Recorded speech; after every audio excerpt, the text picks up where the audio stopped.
નમસ્કાર મિત્રો, Gujarat division news પર સમાચાર મળી રહ્યા છે। સુખસર સરકારી દવાખાનામાં મળતા ઘરની અસ્વસ્થતા મુદ્દે પ્રજાનો આક્રોશ, તાત્કાલિક કાર્યવાહીની માંગ। દાહોદ જિલ્લાના સુખસર તાલુકામાં આવેલા સરકારી દવાખાનામાં અધિકારીઓની ગંભીર બેદરકારી સામે આવી છે। આ દવાખાનું આસપાસના અનેક ગામોના લોકોને આરોગ્ય સેવા આપે છે, પરંતુ અહીંથી વ્યવસ્થાઓને અંગે લોકોમાં ભારે અસંતોષ જોવા મળી રહ્યો છે। ખાસ કરીને દવાખાનામાં મળતા ઘરમાં લાઇટ, બારીઓ, બારણા અને સ્વચ્છતા અંગેની સ્થિતિ ખૂબ જ ચિંતાજનક છે। જ્યાં મૂર્તિઓને રાખવામાં આવે છે ત્યાં યોગ્ય સફાઈનો સંપૂર્ણ અભાવ જોવા મળે છે, જે માનવતા સામેનો ગંભીર પ્રશ્નો ઊભો કરે છે।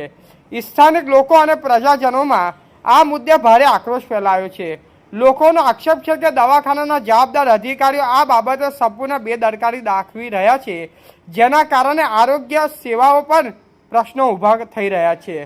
પ્રજાનો દ્વારા તાત્કાલિક સુધારણા કરવાની માંગ ઉઠાવવામાં આવી છે અને જવાબદાર અધિકારીઓ સામે કડક કાર્યવાહી કરવાની પણ માંગ કરવામાં આવી રહી છે। રિપોર્ટર વાદી બરવતસિંહ, લીમખેડા, દાહોદ।